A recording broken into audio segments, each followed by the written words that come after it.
یہ بتاؤ کہ مرد عورت میں کوئی فرق ہے؟ عورت کو بچہ پیدا ہوتا ہے تمہیں بھی ہوتا ہے، عورت کو حیض آتا ہے تمہیں بھی آتا ہے، پھر فرق تو خود بخود ہو گیا۔ وہ تو ہر چیز میں فرق، عورت مرد امام بن سکتا ہے، عورت امام بن سکتی ہے، مرد مؤذن بن سکتا ہے، عورت مؤذن بن سکتی ہے۔ اللہ کے بندے خدا کا خوف کرو۔ احناف کے نزدیک یہ ہے کہ عورت دونوں ٹانگیں ایک طرف سے نکال کے زمین کے ساتھ چمٹ کے سجدہ کرے، اور بعض ائمہ فرماتے ہیں کہ مرد کی طرح سجدہ کرے، بس کوئی جھگڑے کی بات ہی نہیں۔ جتنا پردہ ہوگا عورت کے لیے اتنا زیادہ ثواب ہوگا۔ اگر وہ مردوں کی طرح سجدہ کرتی ہے تب بھی جائز ہے۔ کل مدینے سے آیا ہوں، بیوی نے نکاح سے پہلے ماہواری آ گئی، اس کو نیت عمرے کی کروائی ہے اور ہوٹل پہ ہے، جب پاک ہو جائے کہیں جانے کی ضرورت نہیں، غسل کرے اور آ کے اپنا عمرہ کرے۔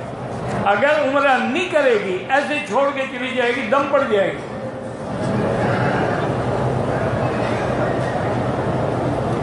بیت اللہ کا صحن جو ہے وہ تو پورا مکہ شہر جو ہے وہ مسجد الحرام ہے، لیکن سرکار مدینہ کی جو مسجد ہے صرف وہ مسجد ہے، بس اس کے باہر نہیں۔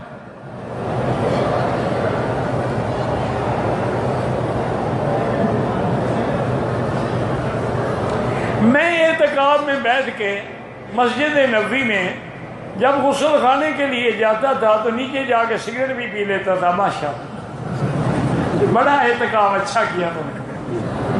اگر تم 10 دن کے لیے سگریٹ چھوڑ دیتے کیا خیال ہے آپ کا فوت ہو جاتا؟ اگر مر جاتے مسجد نبوی میں تو اس سے بڑی اچھی بھی بات ہے۔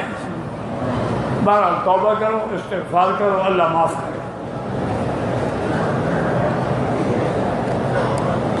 جو آدمی حضور کے روضہ مبارک پہ مواجہ شریف میں سامنے کھڑے ہو کے صلاۃ و سلام پڑھتا ہے، الصلاۃ والسلام علیک یا رسول اللہ، الصلاۃ والسلام علیک یا حبیب اللہ، حضور خود سنتے ہیں، اور جو دور سے درود پڑھا جاتا ہے وہ فرشتوں کے ذریعے پہنچایا جاتا ہے۔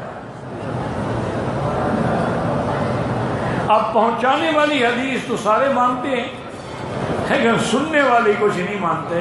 بھی پہنچایا تو اس کو جائے گا نا جو زندہ ہوگا، جب زندہ ہی نہیں تو پہنچایا کیسے جاتا ہے؟ کوئی اللہ نے عقل بھی تو دیا ہے نا۔